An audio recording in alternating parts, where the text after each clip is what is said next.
Stick around until the end of this video and I'll explain to you how the Ukrainians were able to destroy Russian strategic bombers 400 miles behind the lines, and also how they were able to shoot down 60 out of 70 of the cruise missiles that were launched last night.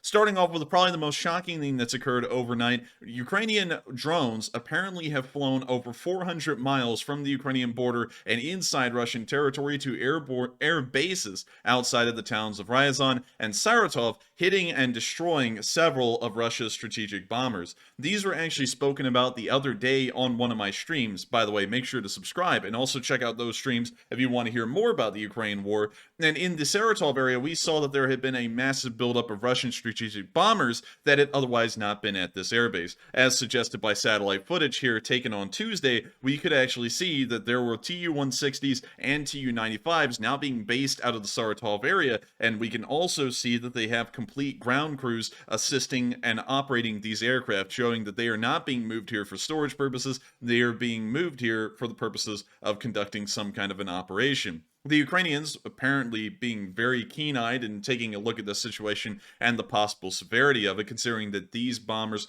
could fire off Russian cruise missiles from hundreds of miles away outside of Ukraine's air defenses into Ukraine and hit targets there, decided that it was now time to act, and therefore, by that reasoning, used some of their drones. We don't even know what kind of drones they are specifically at this point, but we do know that they are Ukrainian drones, apparently operated by the Ukrainian Air Force, as a couple of them slammed down into both Ryazan and Saratov just a couple of hours ago. We actually have some footage taken from security camera in the Saratov area showing the explosions and mushroom clouds of the explosions that apparently were occurring within the perimeter of the airbase. And so here's the video. We can see the flash of the explosions in the distance, and from what we were told, around 2 Tu-95s have been completely destroyed on their tarmacs at the Saratov airbase. We now hear the explosion reaching the camera, and car alarms going off. And one thing's for certain, a sizable amount of damage has been done to irreplaceable bombers that the Russians are basing out of Ingles Air Base outside of Saratov. Meanwhile, further on up the line, in the area of Ryazan, we saw the most evidence and proof of extensive damage occurring to the air units being based here. From what we could tell on Google Maps, because I made sure to check this out from satellite image beforehand, it does appear that this was a normal base for Russian strategic bomber units, but these are not the largest ones. In Saratov, we see that Tu-95s and Tu-160s are currently being based out of that area, but up in the Ryazan area, it appears that according to satellite image, all the aircraft up here are Tu-22 M3s or another variant of the same bomber. We can also see a couple of Ilyushin 76s based here as well, and a single Tu-95, but beyond that, the majority of the aircraft here are Tu-22 M3s. They also have a small aviation museum, but of course, those aircraft are not operational.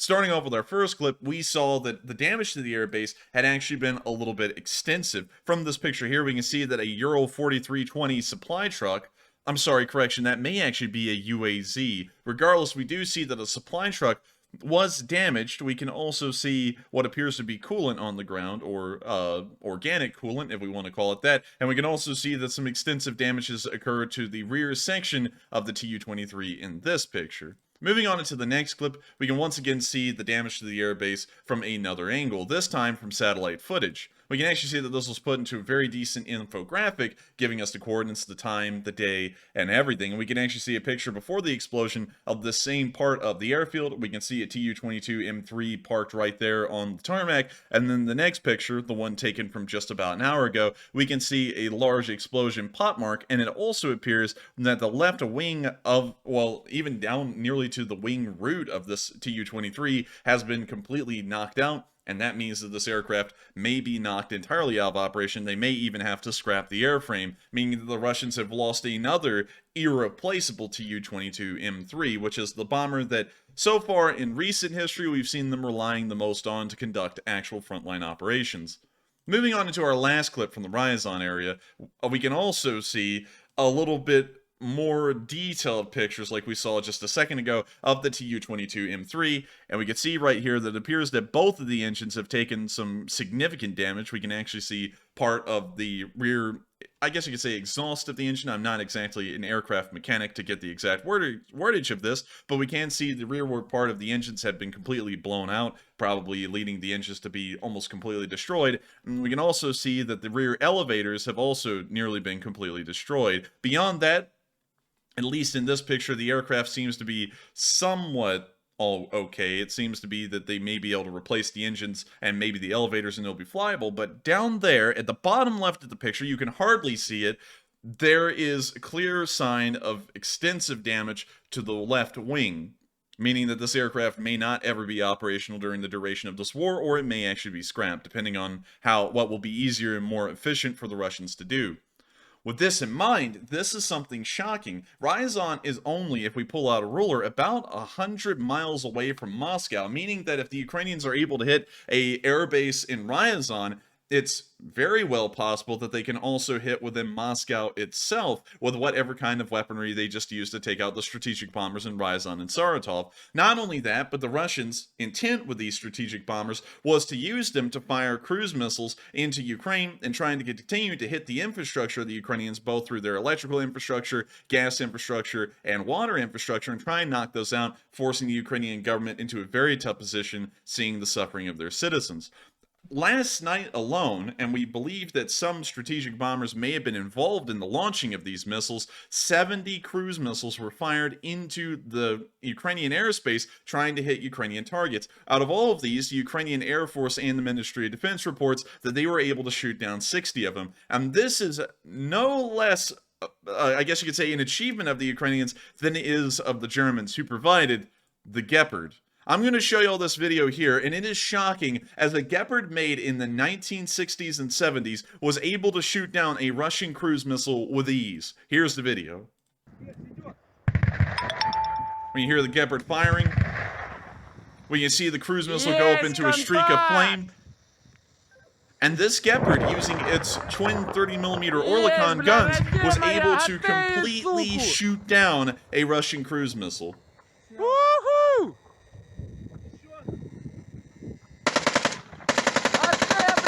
We can also see the soldier at the end of the video firing off his automatic rifle. And with that, we're now going to be moving on into the next clip, where we can actually see Radio Free Europe has made an interesting video explaining the efficiency and the effectiveness of these simple Gepards. And so with that, here's the video. Of course, courtesy of Radio Free Europe for providing us with such an interesting in-look on what a Gepard does.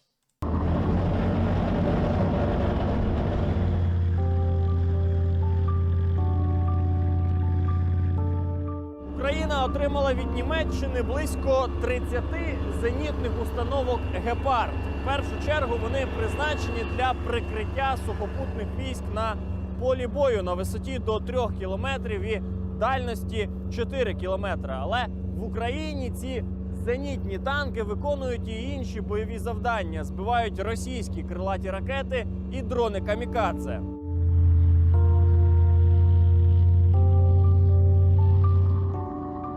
Ми отримуємо приказ про те, що в нашій зоні відповідальності з'являється якийсь об'єкт. Незалежно від того, чи це безпілотник, чи це авіація. Видвигаємось швидко, дуже швидко видвигаємось на позицію. Ну, для нього, саме для цієї техніки, характерна саме така от площадь, де немає дерев, де немає поміг, тому що радар, який працює, він, в общем, поміхи создає. І таким чином ми сканіруємо область, в якій знаходимося.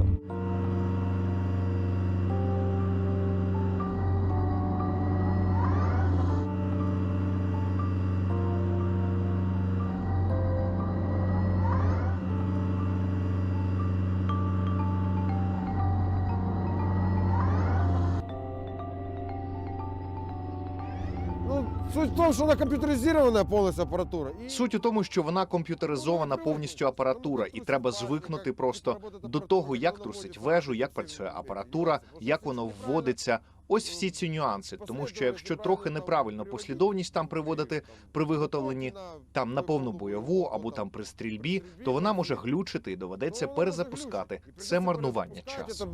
Втрата часу. Так само, наприклад, як на машину сідати перший раз в житті. Тобто, ну, поначалу складно було, а потім це запам'ятається і легко. Тобто нам показували спочатку, інструктор залазив, показував, що означає воно, потім ми сідали, він ззаді нас був, інструктор з переводчиком, і це все він об'ясняв, переводчик мені переказував на нашу мову. Неділю нас обучали, показували, що до чого воно обозначає, а потім через неділю ми сіли і почали їздити.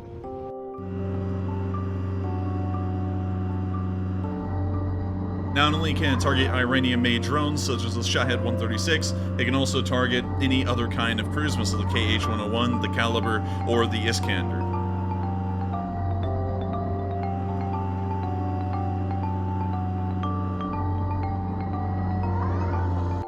Много патронов не надо. Багато патронів не треба, особливо на шахеди, безпілотники. Кожен ствол по 3 патрони і все, він упав. Є у нас екіпаж, який збив відразу за один бойовий вихід, вони вразили 10 цілей. Це були шахіди на побережжі Чорного моря в Одесі.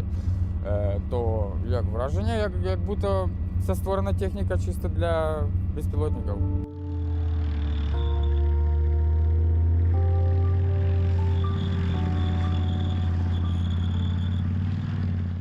With that, that's the end of that video, but once again shows the importance of such a simple yet old weapon system such as the Gepard and how effective it can be in countering some of the most modern weapon systems that the Russians are trying to use against the Ukrainians, such as the Shahed 136 drones and also all of the cruise missiles within their cruise and ballistic missile fleet. And so with that, I hope y'all enjoyed this video and this short insight into what's happened today with the Russian strategic bomber forces being destroyed at their air bases in Ryazan and Saratov, and also a look at how the Ukrainians were able to counter at the exact same time massive waves of Russian cruise missiles and ballistic missiles that have been fired into their country. If you did enjoy, please make sure to subscribe, like, and comment, and also make sure to tune in because we make videos like this pretty much every day of the week, at least that's the plan right now, and we also run live streams covering the past 24 hours of the war in Ukraine every single day except for Mondays, which is actually today when this video goes up. And so thank you all so much once again for watching, and I will see you all in the next video, or the live stream, depending.